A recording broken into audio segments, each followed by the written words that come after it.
And this is the thing I don't think that they're really understanding. It's like it's supposed to be hard to be a man.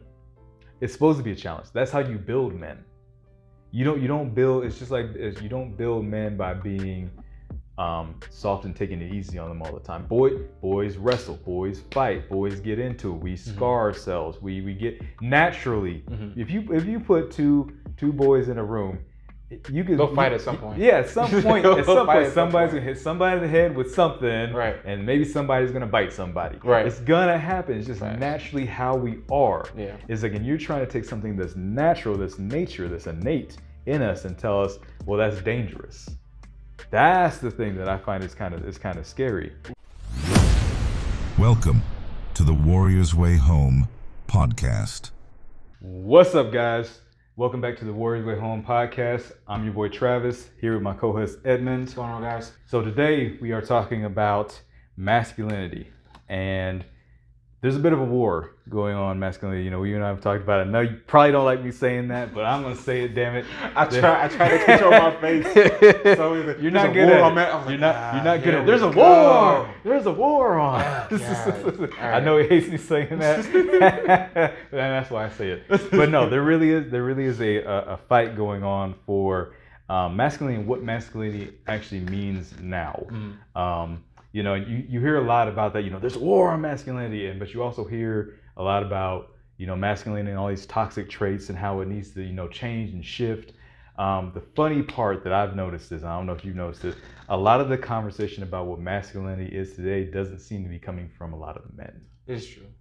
You know, it really seems to be coming from other sources of people telling you what masculinity should look like in their opinion. I would say there are men who they're going over what they think masculinity is. However, I just feel like they're also not getting the full spectrum of this argument. Travis says that I hate him saying that there's a war on masculinity, because I do. This is propaganda type language that just it's the reason why you clicked on this video. And I'm a propagandist. Yeah, and it's the reason why we're going to talk about it, is because it's a hot button issue that everybody wants to. But here's the thing. Yes, there is a shift that is happening. I'll put it that way. There's a shift that's happening. It's been going on for a while. For sure. More than a couple of years. You know what I'm saying? I would even say overcorrection. Yes, that is actually the better term for it. It's an overcorrection that's happening, and the reason why we're getting these polarized views is because, one, that is how the law of polarity works. Is that you are trying to overcorrect what we see as, this is a phrase that you hate, toxic masculinity, is being used to downplay what a man should be doing, or what we feel like his role in society is. But also, some of these things have been hijacked by women or men who are wanting to present as more feminine, or women that want to be presenting as more masculine. And we'll get into all the types of details, because there's so many ways that you can come around this. Absolutely. But here's the thing. Women that are wanting to find the correct type of masculinity that they want to connect with, that they want to be in tune with, that they want to marry, or also and such and so forth, they're having a hard time finding it as well. They're going off of what they're seeing in examples, like we say, in media, that are being portrayed, these different stereotypes, alternative stereotypes are being propagated by what they see in public spaces, high school, social media, college, workplaces, and the news space. And the news, which is a new space, which is what we're actually talking about today, because it'll be really easy to talk about, you know, the media and school and these different things like that. It's low hanging fruit.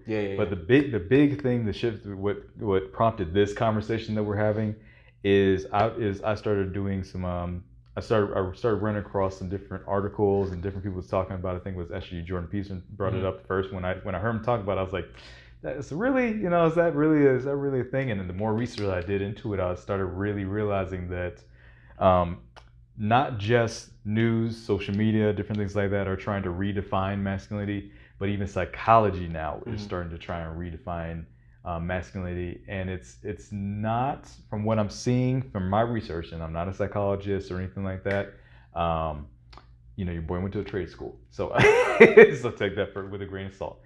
But that also doesn't negate your opinion. I'm just messing with it. No. Some people be like, oh, you ain't do. What do you know about psychology? But I have been a man my whole life, so there's that.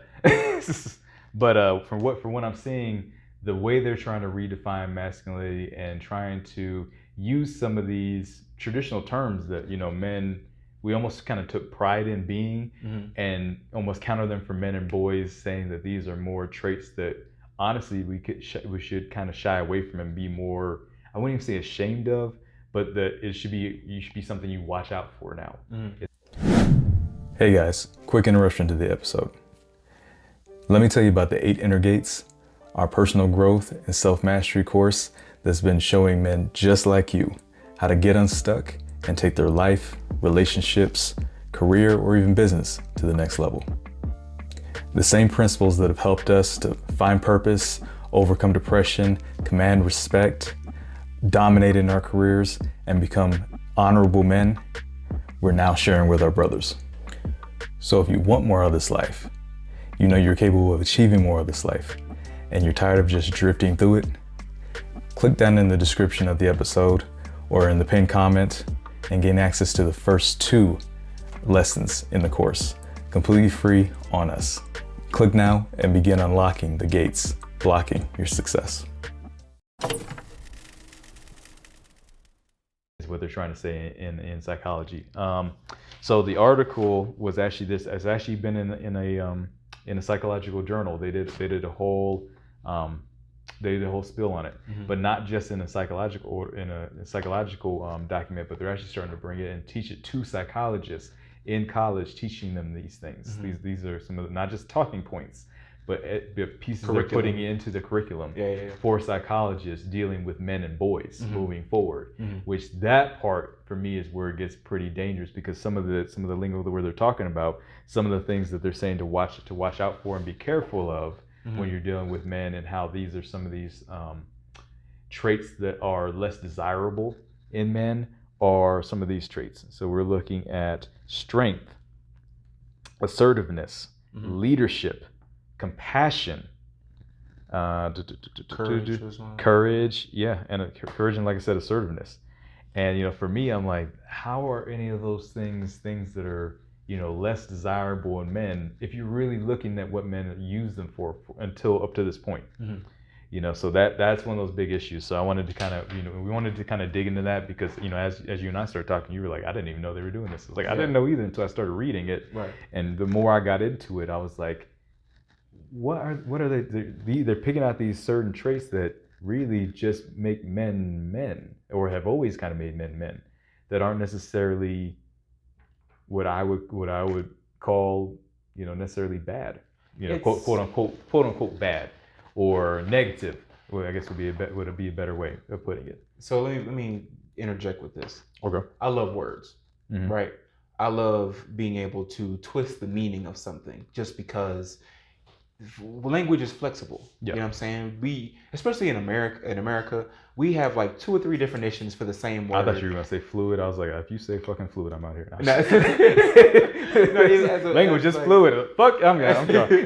but it is. We use language in a way that it changes over time, but also like we change the meaning of older words, either for slang or for psychological purposes. It's like how we sometimes get rid of words because we understand that they now have a more offensive meaning to them than what was originally intended. Or we turn we turn harmless words into harmful words, like when we turn them into slurs and things like that.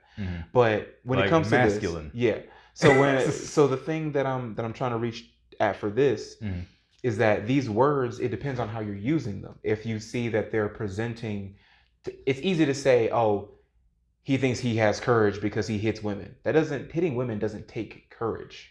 Yeah, it's a matter of. But here's the thing: is like, but are you using the people just use words just randomly now? It's one of those things that if you look up a definition of a word, are you using it according to that definition, that original definition, or are you just making the shit up as you go and using that word for whatever? Right. Like if I started calling, for instance, cyanide pink now, is like it's not called cyanide anymore. Now it's called Bubblicious. Right. Cyanide is now called Bubblicious because I've decided that I'm now going to call cyanide Bubblicious, and every time you call it cyanide, I'm going to correct you and call it, no, it's Bubblicious now. Right. So we took something that is, reminds people of their childhood, bubblicious summers and everything like that, getting that shit stuck in your hair. Now it's death. Right. And people are doing that same thing with a lot of verbiage now, taking these like you see terms that really have benign definitions or not, weren't these harmful, words now. Right. And even to the point where we even say that words are harmful now. It's like that's the biggest load of. I will say this. That can be a rough one because now people are talking about words of violence, but this is a whole different. That's where I'm getting down a whole different rabbit hole there, so I'm not going to go down that way. The way that people, it's dumb. That's a dumb saying because it's like, oh, words are harmful. Mm-hmm. No, they can't physically hurt you, but they can inspire somebody else to physically hurt you. You know what I'm saying?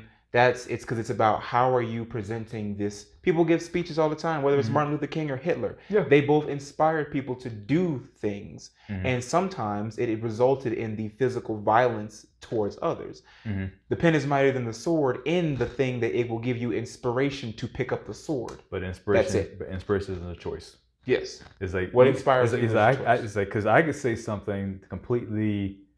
How many people have been where they say, okay, this person did this horrible thing, but they watched this YouTuber before they did this thing. Yeah. They did this. Video games cause violence. Video games. Yeah, we're getting way off the topic now. Sorry. But it's one of those things where it's like that becomes a choice. Is you're taking this, this very small group or this very small section of society and using it to promote this thing that that gets you what you want. Right. It's like my thing is like, what kind of agenda are you kind of pushing with that? And that was my biggest thing with this is trying to dissect. It's like, okay, what agenda could it be to where you're trying to change the way men and boys think of themselves as men? It's like, what kind of agenda is that? So let's kind of dig into that a little more. Maybe we can figure out. We went off. Maybe we can kind of figure out. No, it's good. But I'm a stickler for that kind of stuff. It's because I understand the power of words. I'm like, look, that's why I'm so like, trying not to hurt people. But at the same time, it's like, no, there are some things that need to be. And I'm a lot of the opposite, where it's like, if my words hurt you by something I said, that's a you thing. Yeah.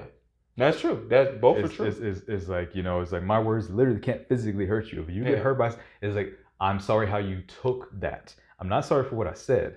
I'm sorry for how you took it, but that was a personal choice how you took it. Because I said the same thing to somebody else, right? And they were like, you know what? That's right. I'm like, Edmund, you need to get your shit together.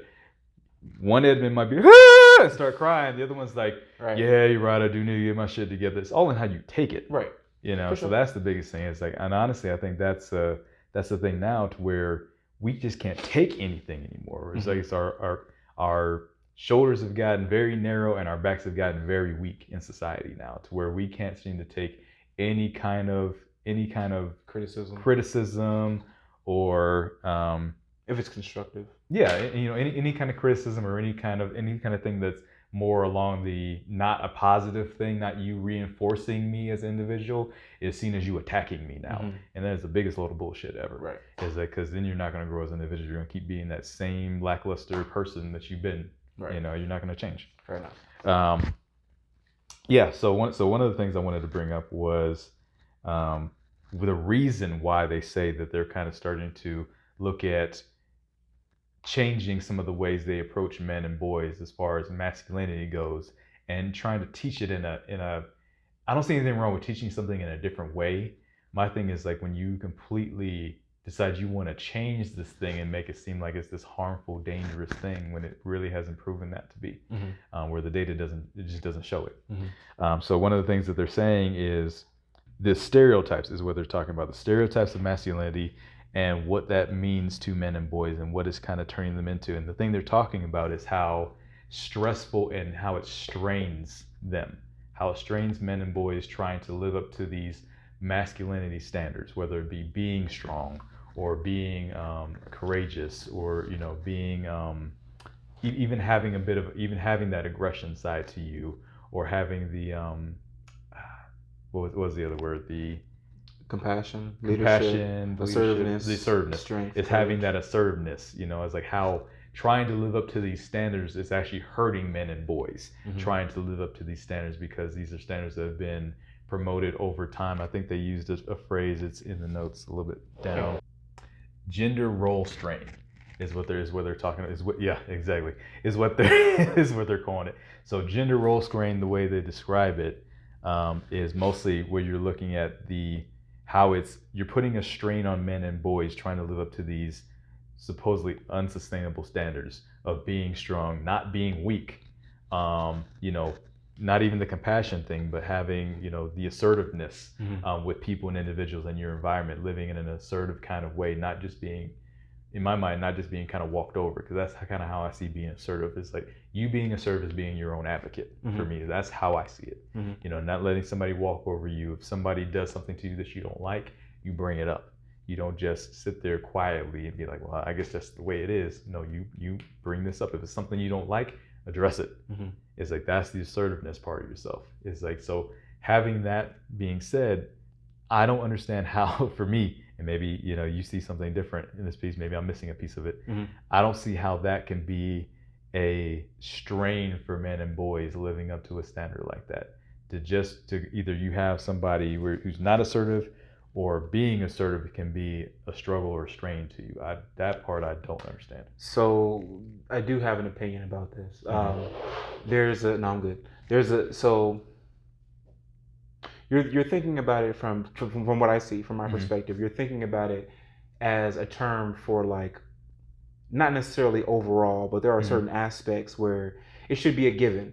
A man should have compassion for his family, if not for his friends and all, his tribe or whatever you want to call it. Yeah. This is a given that a man is supposed to be strong. It is a given that he should be some type of leader for his family, because he's supposed to be the foundation of the household, if you're looking at traditional standards. Yeah. That comes with assertiveness. That comes with it should come with a certain lust for life, because you have to go out and conquer these things within yourself first and foremost. But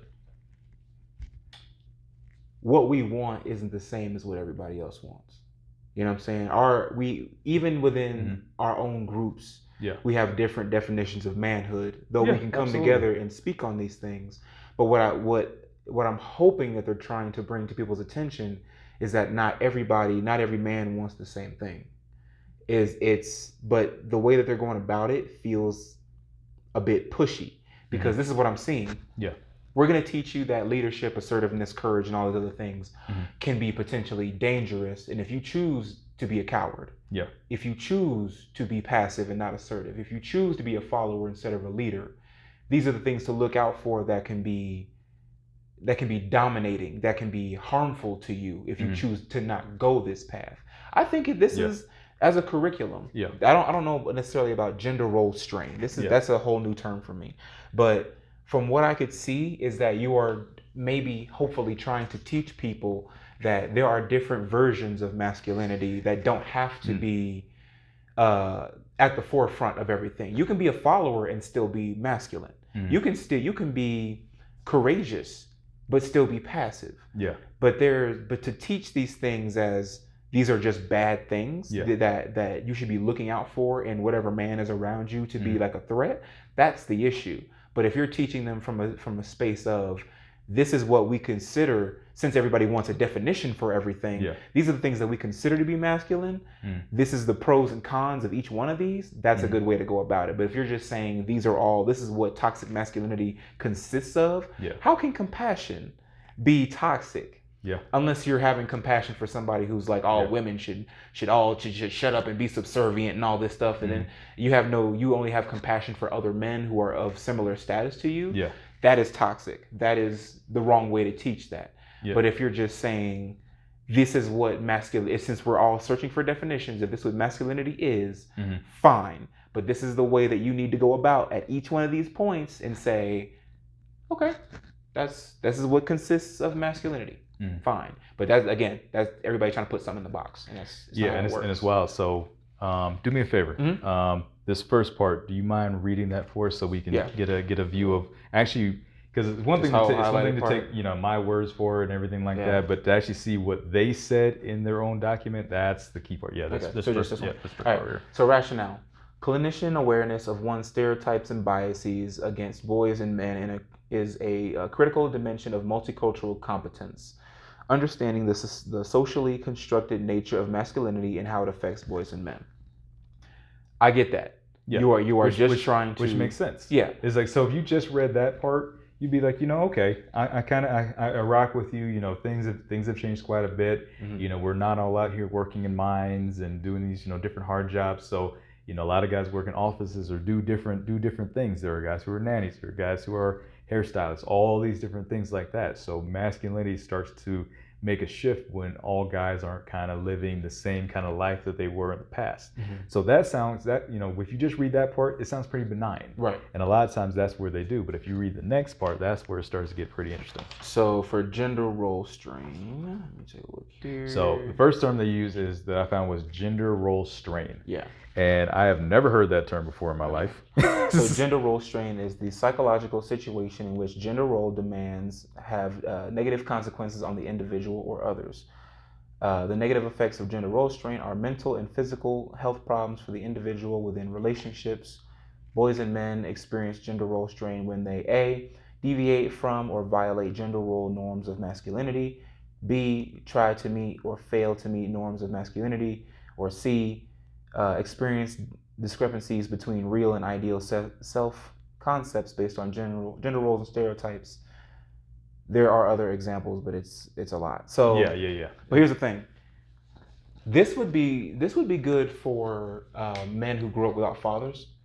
This would be good for women that grew up without fathers. I think because you get a chance to understand what masculinity is without, not in supplement to. Okay. Yeah. No. I'm not saying that this is. Go ahead. You can't take a class because you didn't have a dad. That's going to teach you everything about masculinity. It would be nice if they did. It would be nice. It'd be nice if they had classes for dudes and women who didn't grow up without a father. Right. My question is, who's teaching that class? That's the big thing. That is a good point. It's like, who's teaching that class and what are they teaching? Right. Because as I said, because for instance, like the group that we're in with the circle is like there's a lot of guys in there who have dads. Some divorced, some who had dads growing up, some who didn't. Yeah. Different things like that. There's a lot that we learn in that being in that group of how to be men moving forward, dealing with a lot of these older guys and how we how to be a father, what mistakes they made, the good things they did. We had one that was just a powerful one. Our brother Conquer, was talking about, his a young man that he has a lot of dealings with, and it was and even just talking about his grandpa, it was such a powerful moment hearing that of how that relationship goes, and I was like, honestly, it's like there was a point I was like, damn, wish I had that. Right. It's like and it hit in a different kind of way. So it's a lot about how are you teaching this? Is like, are you teaching them is like, this is how you step up and be a man, or are you teaching this is like, oh, don't worry about being that kind of, don't worry about being those things. That's not what a man really is. Yeah. Go ahead and be soft, be in your emotions, be these things. It's like, that's not good. That's too hard. Yeah. That's too hard for you to do. It's like, don't tell a boy don't tell a boy it's too hard to be masculine, to be, strong, to be, assertive in his life. Don't tell him that's too hard. It's like, well, if you have a hard time doing it, just don't do it. Don't give that a try, because it may hurt you mentally or emotionally or whatever it may be. You're gonna get hurt emotionally and mentally in this life. It's gonna happen. The thing is to try and be prepared as much as you can for that. It builds resiliency.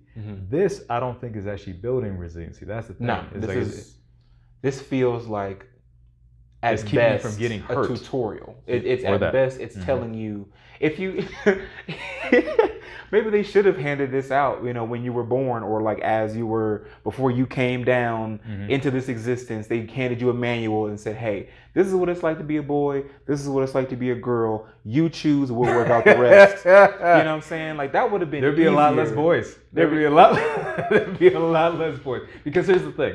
People, and this is the thing I don't think that they're really understanding. It's like, it's supposed to be hard to be a man.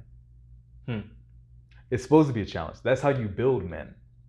You don't build. It's just like you don't build men by being soft and taking it easy on them all the time. Boys wrestle. Boys fight. Boys get into it. We scar ourselves. We get naturally. If you put two boys in a room, they'll fight at some point. Yeah, at some point. Somebody's gonna hit somebody in the head with something, right? And maybe somebody's gonna bite somebody. Right. It's gonna happen. It's just naturally how we are. Yeah. It's like, and you're trying to take something that's natural, that's nature, that's innate, in us and tell us, well, that's dangerous. That's the thing that I find is kind of scary. That, yes, you don't want to be out here biting every kid. It's like, so you deal with that. Be like, hey, boy, don't be biting everybody. Stop that. It's like, you bite me, I bite you back. It's like you teach them that, but you teach them that it's like, hey, there's a point that you don't cross. Is that you don't just be hitting people for no reason. You don't just be doing that. It's like somebody hits you, yes, you hit them back. But you don't just walk around and punch people in the face. You don't do that. It reminds me of something that within our esoteric studies that we've kind of been doing separately and together, is that the masculine energy tends to be more creative, but it's also destructive.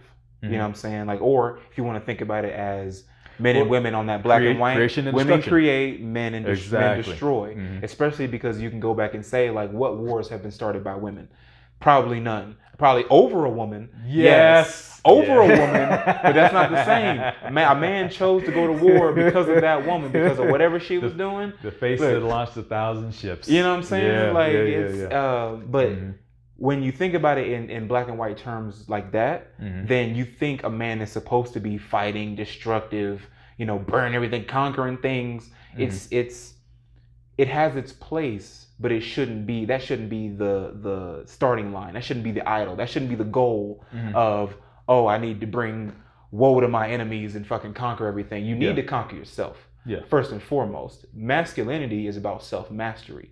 Can you go into yourself and find the things that are wrong and fix them? When it comes to this psychological experiment that they're trying to bring into the collective consciousness, as far as like this is to look out for. No, we already have plenty of books and knowledge that says that a true man does this, and in ways of philosophy and psychology and spirituality and things like that. But we're getting to a point where I think we're trying to appease a certain demographic and say this is the dangers. This is the dangers of masculinity, and it has its place. But understand the context of which you're coming at it, because it feels like everybody's just mad at men for being men. You know what I'm saying? Like, we've been doing this for a very long time. And which is a point they talk about, how it's, this, and I hate to say the patriarchy and all like this stuff, but how it's men have such a benefit because we've been this way all this time. It's like, but if you really look at it, it's like, okay, so you're looking at, it's kind of like the argument of, the pay gap and everything like that. It's like, well, it's like there's not enough female CEOs. Men get paid more than women. Everything like that. Men also work more hours than a lot of women do. It's like men also have how many more men have heart attacks on jobs than women do? If you look at that fucking data, it'll blow your mind. Way more men have heart attacks on the job than women do. Many more men have more work accidents on the job than women do. That's like, and something I talked about, and this is, like I said, we're kind of getting off topic. Well, I am getting off topic. But one thing I brought up was, you want to talk about these, big, in the View, the guy that, CEO that goes on the news and is in the magazines. But I don't hear anybody fighting for, for cleaning out the sewers. I don't hear anybody fighting for the guy that has to climb the 1,000-foot power line. I don't hear a lot of women. It's like, I should be up there on that power line. I don't hear a lot of that. Now that takes fucking guts to do that. That you don't get a passive man doing that. You don't get a guy that doesn't have some aggression climbing up that tower to go fix your cell phone tower. That takes some aggression. That takes some force. That takes some strength. Willpower. Those willpowers. That takes some those masculine traits to get your ass up there on that tower to go fix something that's broken. Now here's the thing, though.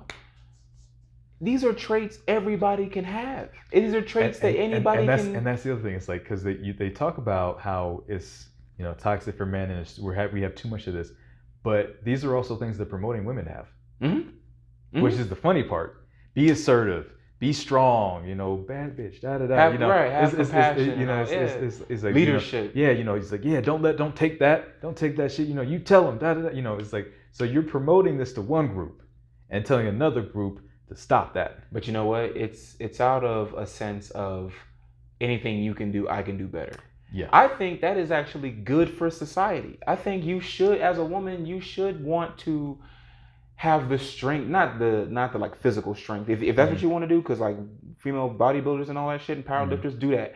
You should be able to feel as if you have the capacity to do most things that men do outside of the obviously, like, if you want to throw your life away doing all types of crazy shit, do that. But I'm saying, like, there should be no more of a limit to your mental capacity than there is to mine. I don't think men are better than women. There are certain jobs that maybe men should do that women can't. There are also certain things women can do that men can't do. But these traits are things that anybody can have. Anybody can have the guts to climb a telephone pole and all and do all that shit. That's you. I feel like you shouldn't have to feel as if you're doing it to spite men. You should just do it because you want to have the balls to do it. That's the part. Don't have the balls, lady. Have the balls, lady. Yes, you know what I'm saying? Hey, lady dudes, if you want to have the balls to do whatever, do you. And we're now canceled. No. Because I'm a dude, she's a dude, he's a dude, we're all dudes. It's fine. But you see what I'm saying, though? It's the fact that women feel they have to do shit out of spite because they're a woman. It almost, and this is just as a man, I feel like it waters down the effort that you're trying to have something to prove. Yeah, you have something to prove. You should do it because you want to do it. And I think that anything you can do, I can do better sounds good, but it's one of those things that we're not built to be able to do everything all each other do. It's like I'm not built to be able to do everything a woman does. A woman's not built to be able to do everything a man does. We're different for a reason. Is that because we're supposed to complement each other? Right. Is like if everybody's fighting over the same thing, how should actually going to get done? Exactly. You know, but that's a whole thing. Yeah. Let's get into the next section. They were talking about was the masculinity ideology. So basically, just talking about some of the main traits of men and some of those traits we were talking about. You know, like assertiveness and different things like that. How this is basically an ancient ideology that defines what a man is and what a man should be and how outdated, I guess it says it is. But if you read some of it, it's really just basic stuff. So masculinity ideology, a set of descriptive, prescriptive, and prescriptive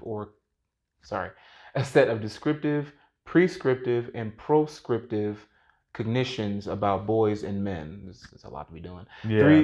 Three of standards that have been holding sway over large segments of the population, including anti-femininity, achievement, eschewal of appearance of weakness, so basically putting on a brave face, and adventure risk and violence. These have been collectively referred to as traditional masculinity ideologies. Okay. Now, see, I don't know who decided that was violence. It's like we talk about the possibility of violence, and how violence is a possibility in certain aspects in life. But we also talk about you shouldn't be the guy walking around looking for violence with your fist balled up. Right. That in what book, even in books from like ancient war books or the art of war, what do they say? Is like they say know when to attack, know when to know when to negotiate. Know when it's time to negotiate with your enemy. Know when it's time to attack. Know when it's time to basically make peace. They talk about these things in books of war. Right, but who's reading those? As far as like for those who have a certain level of understanding. Well, obviously not these guys. but this is what I'm saying. Anti-femininity, achievement, eschewal of appearance of weakness, adventure risk, and violence. If you want to look at it as achievement, violence, adventure risk. That's when you go to war, you're conquering something. You are not doing it passively. Hey, don't you want to give me your land and your women and your goats and all that shit? Or it's like, no. I'm even just protecting myself from you trying to come and take my land, my goats, my kids, my wife. But I'm usually kicking in doors and saying, give me your shit or it's over. You know what I'm saying? When it comes to, but that's, when you're looking at it that way, if you can make a list of horrible things that we've done in history and just like, oh shit, humans are bad, men are bad, it's all crap. But man, this is the problem that I have. Being masculine is not anti-femininity. Yes, absolutely. And it's the same as like when people say, oh, you can be pro-black, but doesn't mean that you're anti-white. You are pro the building up of your people and your culture so that you can get to the society, the level in society that people are respecting you and that you feel like you're supposed to be within all that stuff. But that doesn't mean you hate the white man because maybe he was a part of obviously putting you into this situation, but you're not holding a grudge. You're just doing what you can because you're wasting energy blaming other people for your problems. It's same with masculinity and femininity. If you say, oh, I can't be a man because she's too feminine, or she's too whatever, or her masculinity is a threat to my masculinity because she's trying to do what I'm doing, and if she can do it better than I can, or she can do what I can do, that makes me less of a man. Do you fucking hear yourself? That does not make any sense. You cannot, I'm sorry, but it's like being masculine is just understanding that I want somebody who is going to be feminine. I want somebody who is going to give me the opposite of what I have to be, because that helps me find harmony and balance. Absolutely. Not, I gotta be the man and do all the manly shit, and if you do anything masculine, that means I'm gay now, or whatever it is. What are you talking about? Bro, some men have that thought. It's like, if this woman is anywhere near as masculine than I am, then that has something to do with my sexuality. No, it doesn't. It just means she is more assertive than the average woman. Yeah. Please go with your point, because I will go on a rant. Real masculinity backs up femininity. Real masculinity reinforces femininity. Me being masculine enables you to be feminine. It's like, because there's certain things that you don't have to worry about. Is like, for instance, like, I've had different relationships, but I don't think any woman that I've dated could say that I did not feel secure when I was with Travis. If we were out and we were going somewhere, whether it be a club or wherever, or even somewhere sketchy, that I did not feel safe when I was with him. None of them could say that. Is like, because they knew that no matter what showed up, what came our way, that I would deal with it. Not even to the point of like, oh, it wasn't even a question like, can he do it? It's like, we just know that he is. It's like, if something comes, he's going to address it. It's like, and they knew they didn't have to do that, so they could step back. And when they didn't have to worry about that, you're able to kind of be more in that feminine energy, because you don't have to, like, if somebody runs up on us in the middle, while we're walking down the street, you can hide behind me, because I'm not gonna hide behind you. It's just like, hey babe, handle that. Go get him. You should tase it, baby. Use taser. It's like, hurry up, get it. Hey bro, hey, no, you don't want my wallet, and hold her as a shield. It's just like, no, there wasn't any of that. I was in front, be like, hey bro, what's up? Hey, get behind me, or run, go. Get out of here. So they knew because they didn't have to step up in that way.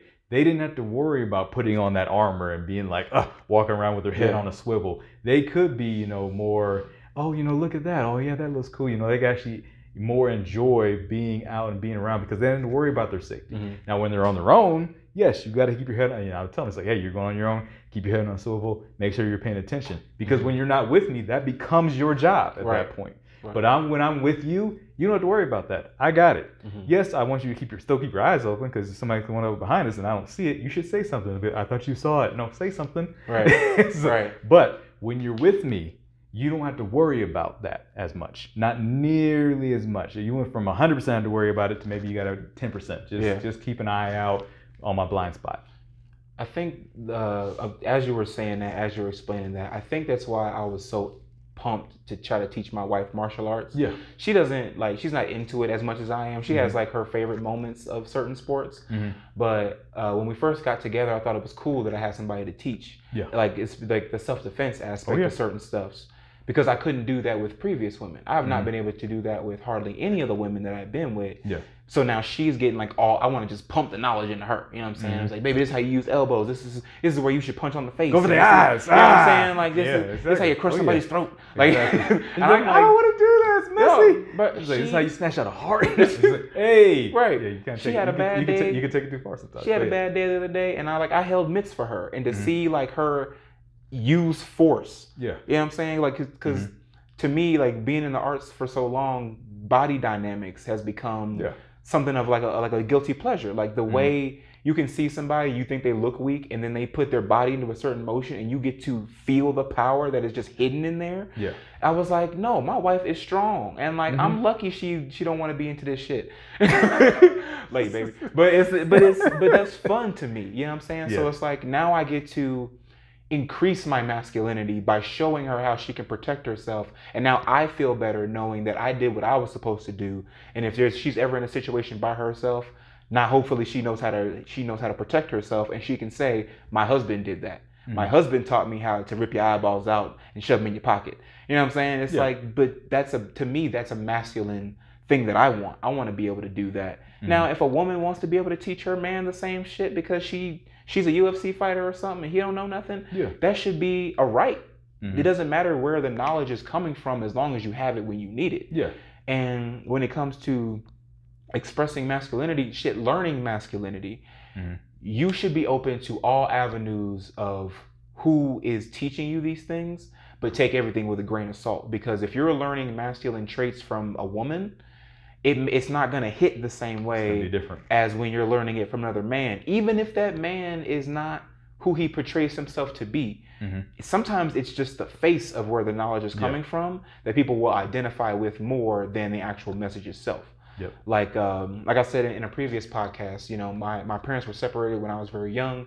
My mom had 2 boys. Even though my dad was around to help, she tried to raise men. Yeah. So and there's certain aspects that are lacking from that because she only knows from what she has seen of masculinity from the other men around her. Yeah. Nobody taught her masculinity. Exactly. You only teach from the outside. So you can only teach from the outside. So it's the same when we say we get in the ring. How do you know if a jab really works or a combo really works unless you've thrown it and successfully done it? Exactly. So I say all that to say is that if you are going to be learning these things, you ought to at least learn them from somebody who has been able to be in those situations and walk the walk of masculinity, but be open to other sources. Just understand that they have their own premise and experience with that shit as well. Yeah, it's like, you know, it's like, and that's where a lot of what they're talking about, I'm wondering like, okay, where's this coming from? Because, you know, I've had different experiences.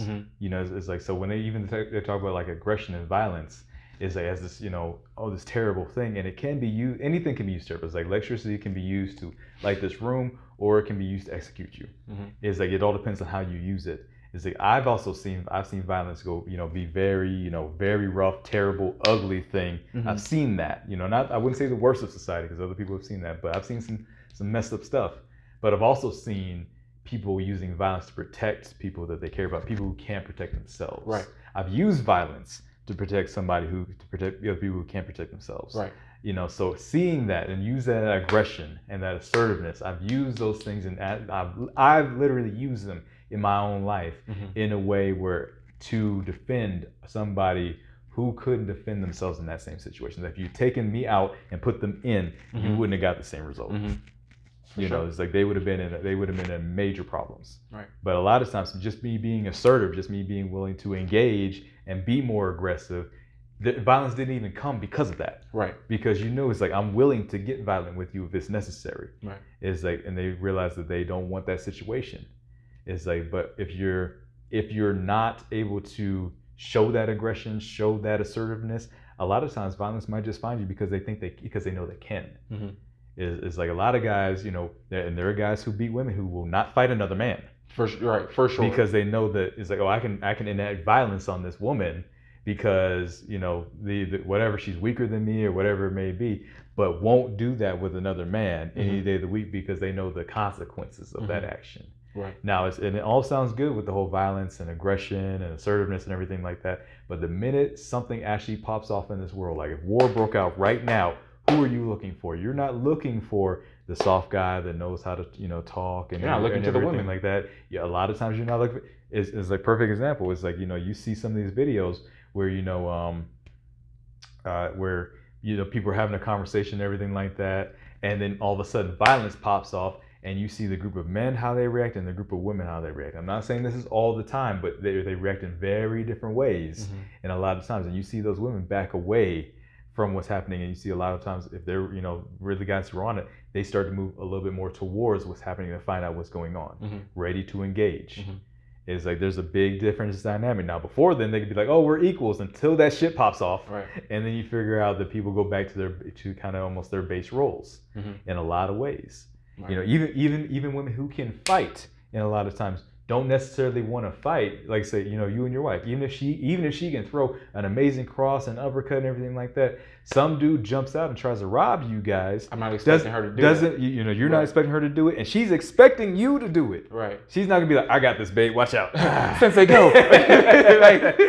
You know, it's like that's not the expectation. A natural balance goes, oh, you know, and you're back, forward. Right. And you can say that doesn't happen all you want to. But if you have never seen it in real life, shut up.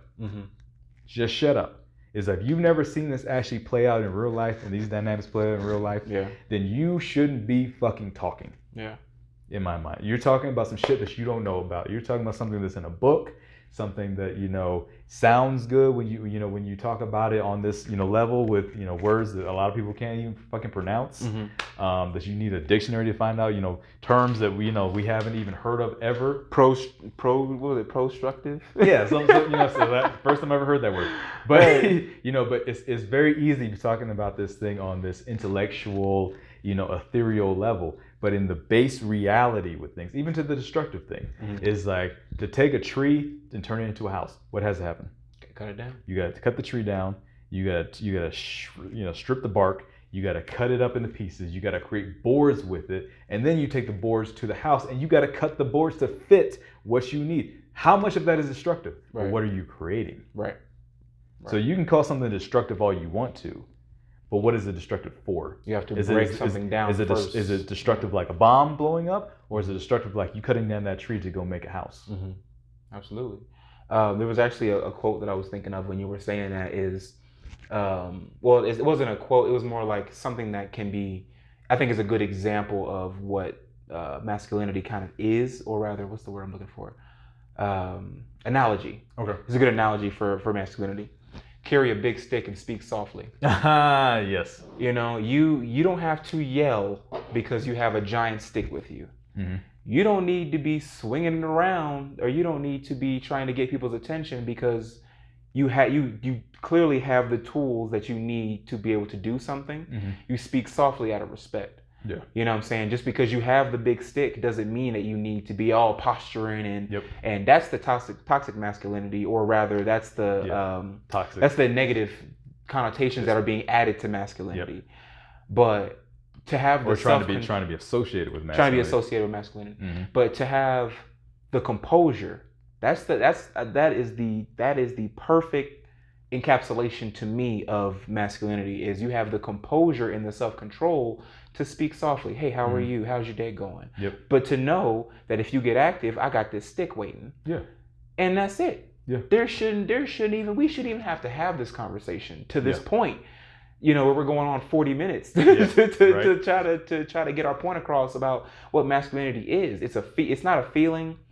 It's a role. It's a role that you can choose to step into, and that as a man, I feel like you should step into.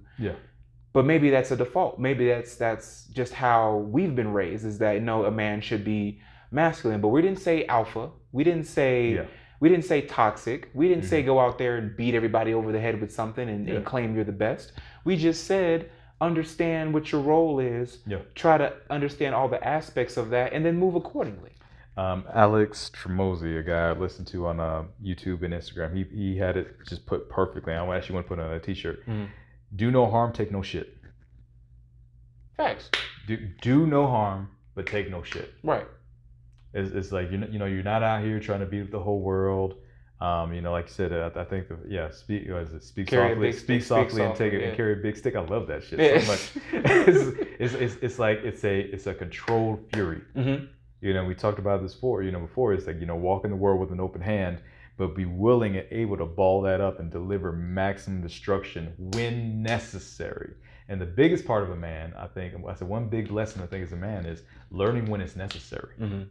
Is like so for me, you know, them, you know, kind of redefining this, you know, masculine and everything like that in the way that they're doing, I think can kind of be a dangerous place, especially when you're talking about dealing not just men but with boys. Yeah. You know, that was the biggest thing that caught my attention was like, you know, yeah, what you know, how you decide to, you know, deal with men and with psychology and everything like that. You could, if men choose to do that, cool. But boys are so impressionable that you can mold boys into what, you know, that's why you get a lot of, you know, you mentioned, you know, women raising men. And I was mostly raised by a lot of women. You know, my grandmother, my mom, different things like that. My mom was in the military, so you know, different kind of lady. Same. Different kind of lady. Same different kind of lady. So shout out Oma. Right. You know, but she drilled into me certain things. But at the same time, she would tell. She's like, you know, I can raise you, but I can't teach you to be a man. Mm-hmm. You know, and that's the difference. It's like a woman can raise a boy, but she can't make a man. Right. That's a whole different thing. It's like, because you can't teach somebody to be something that you aren't. Mm-hmm. It's just like, I can't teach a girl to be a woman. Right. You know, it's like a guy, you know, raising up a daughter, he can raise her up and give her certain morals and different things like that, teach her how to, you know, deal with guys and what's going to happen with them and, you know, how to interact with men. But you can't teach her how to be a woman because you're not a woman. Mm-hmm. You know, it's like you need to have that aspect. So for this, teaching boys to be that masculine aspect, to be, you know, capable, to be dangerous. Mm-hmm. You should be dangerous as a man. The world should have a bit of hesitation with you, not to cross the line with you. The world will not respect you otherwise. It won't. And like I said, you know, in those times, it's easy to talk about this shit in times of peace. It's really easy, and I think we become such a peaceful, kind of soft society to where we don't have to hunt our own food or vegetables, or we don't have to have our own gardens or anything like that. What you hunting? Kale. Buckshot. There's a herd of radishes on the Serengeti. Like, what the fuck? It's like, yeah, I see you, lettuce. Buckshot.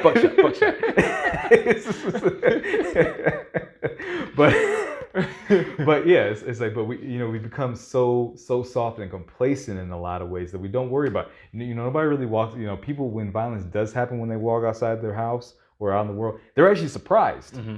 It's not just like, oh shit, I can't believe this happened, because it's like we don't expect it to in reality anymore. Mm-hmm. It's like, but in other societies where people know, like Ukraine, like some places in the Middle East, some places, you know, in Asia, mm-hmm. You know, and these, you know, we're not talking about like super, you know, dangerous places even sometimes, but just places where it's like you have to be more in control of yourself, and, you know, the government, society doesn't really take care of all your needs, just like, you know, mm-hmm. in some of the Western societies. It's like you have to fend for yourself. You have to, you know, build your own house. It's like, you know, you want that. You should be able to, you know, handle business, you know, start up your own business, do these different things like that, grow your own food. People are a lot more capable in a lot of other places in the world than we are. Mm-hmm. You know, to where if the power went out in this building right now, could you and I get it back on? I'd just go home. Because I ain't responsible for nothing. I ain't got no dog in this fight. Is it what we do? We would go check the breaker, boom, boom, boom, and be like, well, time to call somebody. Right. It's like, but that would be the it, because, you know, it's like even us, we have gotten softer in a lot of ways, and that's when a lot of these things start coming up, where you can start to even have these conversations. Which is, I'm not saying I don't have these conversations. Mm-hmm. People can think and theorize all they want to and everything like that. But my thing is, like, when you start teaching that shit, you have a responsibility at that point.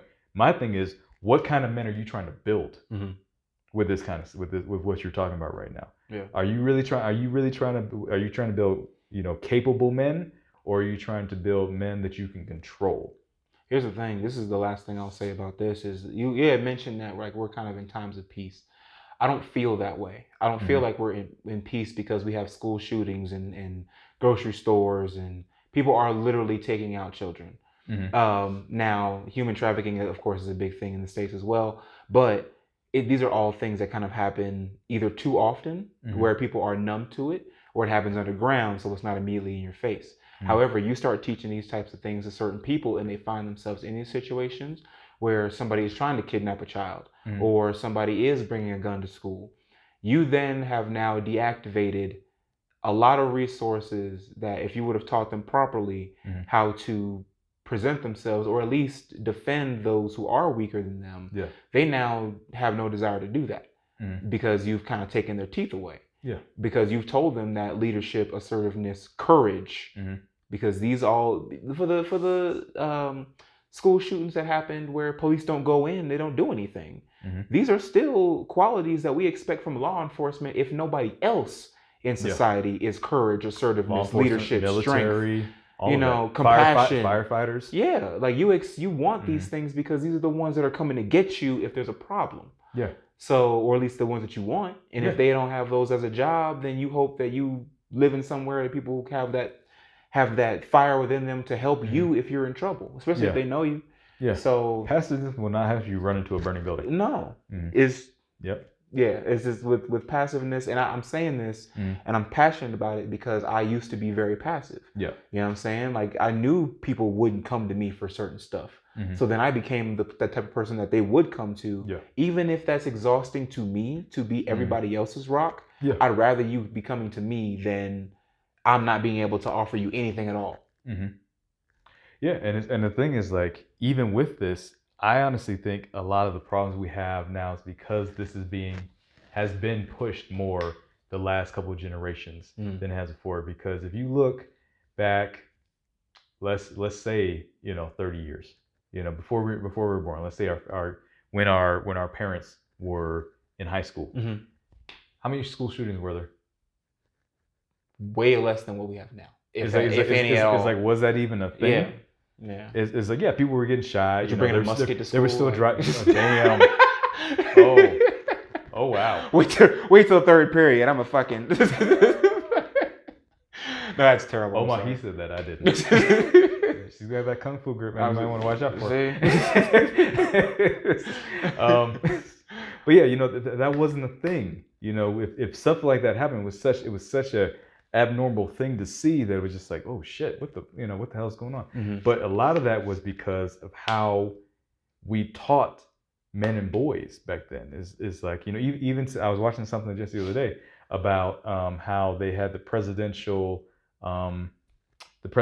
athletic test that they used to do, that they would put men, they would separate the men and the boys and the girls in gym class, and they have videos of these boys in high school preparing for this test to get a certain score on the presidential, I forgot what it was called, the presidential PE test. Yeah, it was a fitness test. A fitness test. So when you look at some of these high school kids, I'm like, damn, these are high school kids.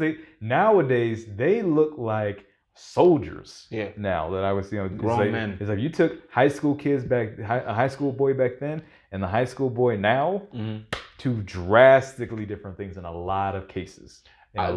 Sports wise, I think we are still producing some of the more higher performing athletes, but for those who aren't actively engaged in those things, it's the same problem. No, you are correct. But here's the thing. But that was a requirement for everybody. Sports is a choice. Yeah. You can get into football and basketball. You're talking about the general. I'm talking about everybody had to do this test. Everybody had to do. All boys and all girls had to do this test. Because when Michelle Obama came through, she was like, "We need to start bringing kale to school." Like, you know what I'm saying? But there was no opting out of this. You had to take the test. You had to perform. It's like that's not a requirement anymore. With that, you don't have to. This had made you be at least a baseline capable.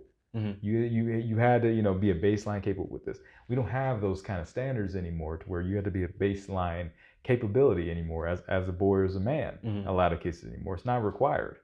Unless you get into a sport or you get into the military or the police or anything like that, then certain things are required from you. But in just basic, even in high school, there wasn't a basic requirement. Even in PE class, there wasn't a certain standard that you had to make. Not a certain amount of push-ups, or sit-ups or any of that. Run, none of that. They did these things, but you didn't have to make a certain score.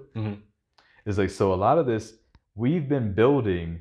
We've honestly been building weaker men for a little while now. I think we've been doing it little by little, and now it's gotten to this point where we're talking about stuff like this kind of way more openly. I was like, but if there were more capable men, I think a lot of the situations we're in right now wouldn't happen. We talked about it before.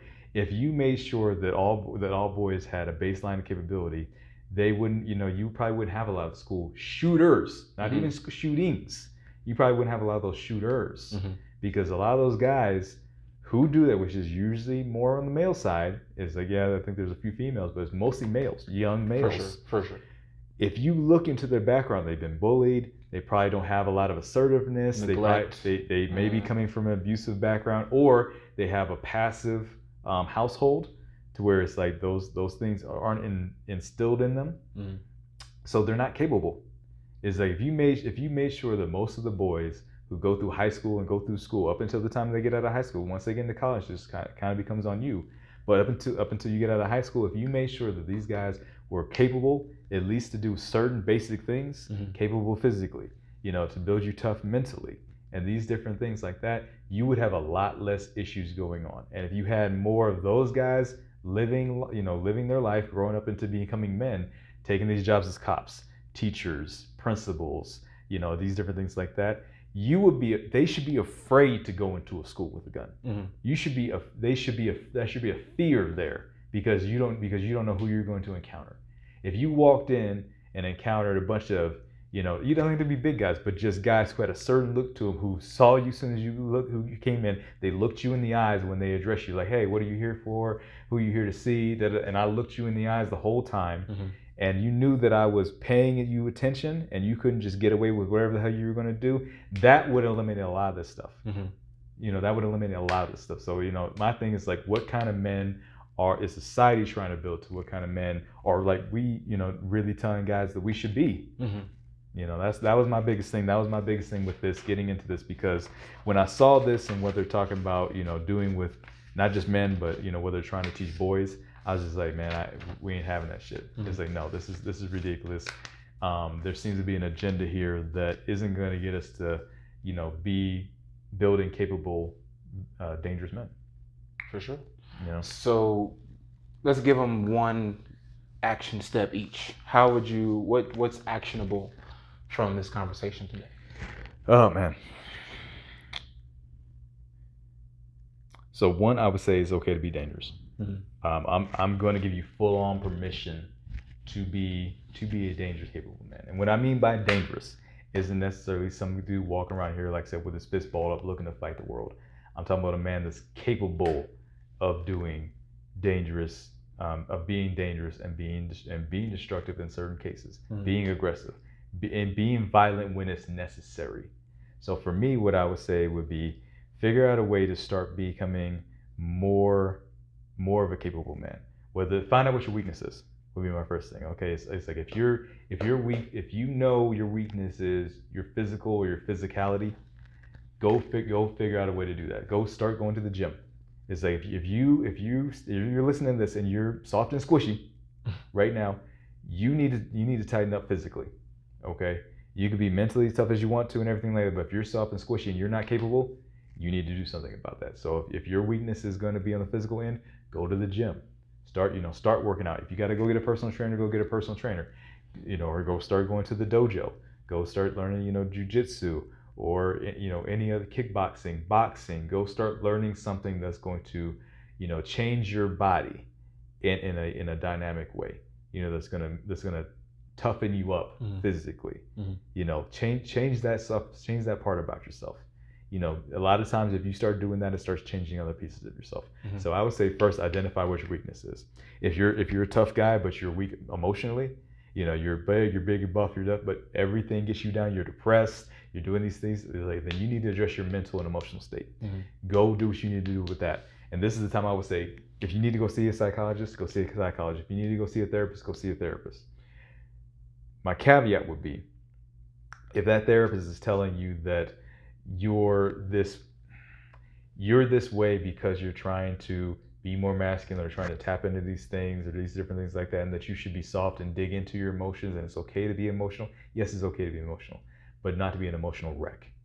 It's like, oh yeah, just release that, feel it, share. Yeah, it's like if that's doing you more harm, then you need to change something. Go find another therapist. If you need to go talk to a dude, cool. As I'm not saying women therapists are bad.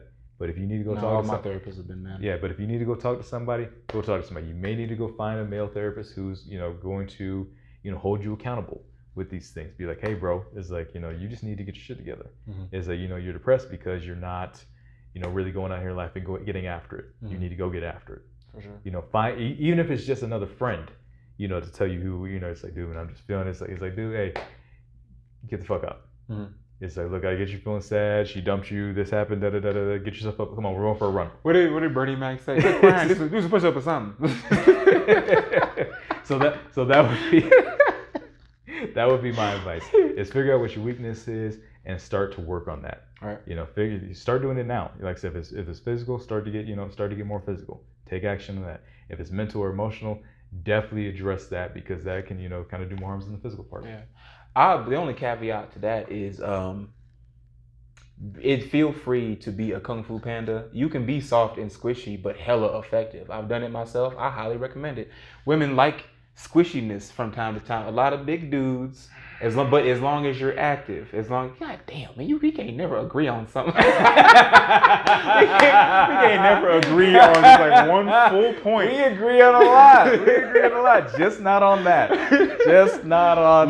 You will not get me to agree that women like the dad bod. No. I'm not saying the dad bod. I'm saying you can have a little bit of extra fluff, but still be strong. I'm not saying you can't be strong. Yeah, I'm not saying that. A lot of strong men have that no abs. Because just a lot of big guys are just naturally strong. But I'm speaking for the big dudes. Look, you can be soft and squishy as long as you can pick somebody up. He's making it sound like I've never been a big dude. I've been the fat friend.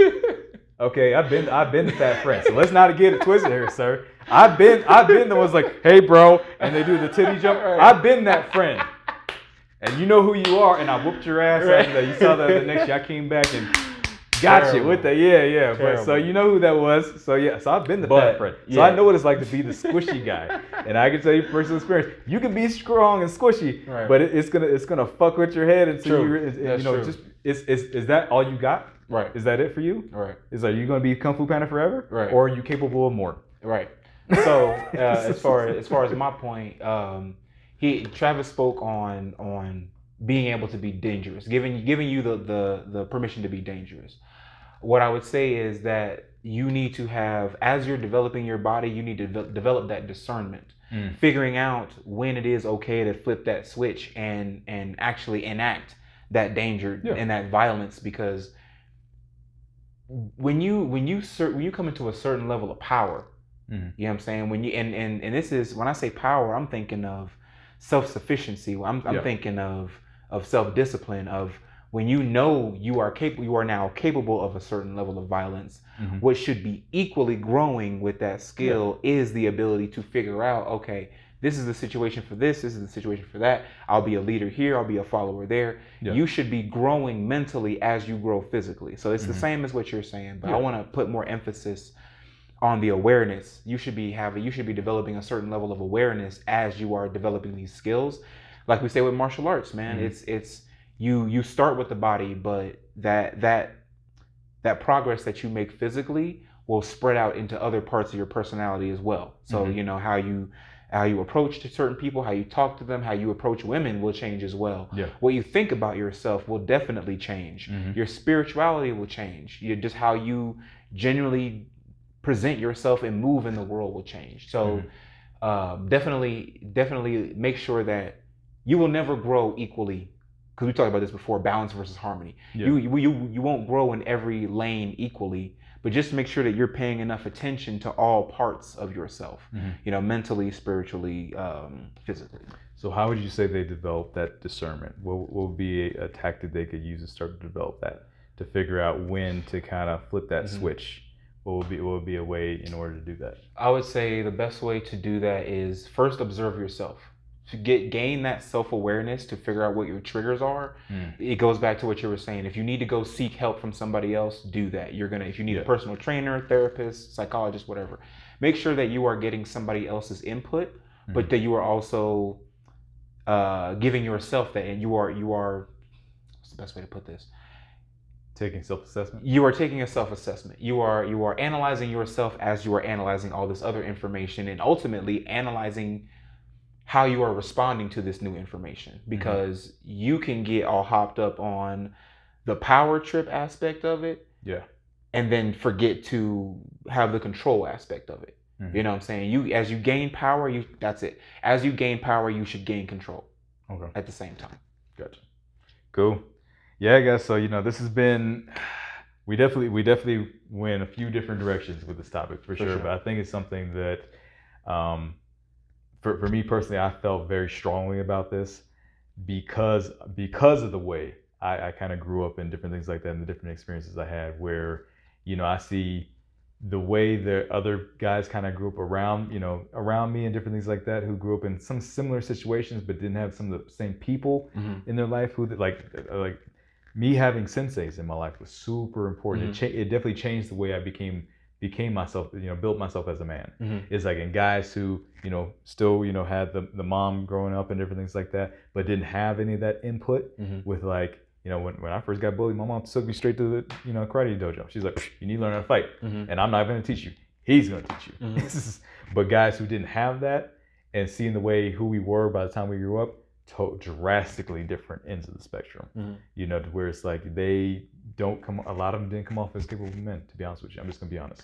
So it was definitely an important thing to see that, because moving forward, seeing how what this is going to turn men into, it scared me a little bit, to be honest. It's like I was like, that doesn't sound like it's going to end very well whatsoever. So, sure.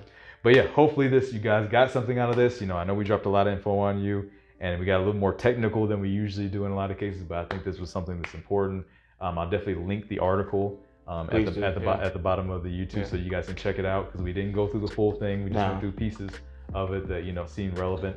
But so definitely take a look at our past podcast episodes and some of the other videos that we have on not only the YouTube channel but anywhere streaming. You can get it Spotify, Apple, Amazon Music. Like I said, we're also on YouTube, Instagram, TikTok, and Facebook and Twitter. So definitely check us out there. That way you can, really tap in with us and follow us on this journey as we strive to become the most capable man we can and help you to become the most well-rounded men that you can. Absolutely. Because, at the end of the day, with everything going on, with the way society is going, we definitely want to keep growing as men and keep being, more and more capable as we go, because even at these times of peace, you much rather be a warrior in a garden than a gardener in a war. All right, guys, take it easy. Peace out.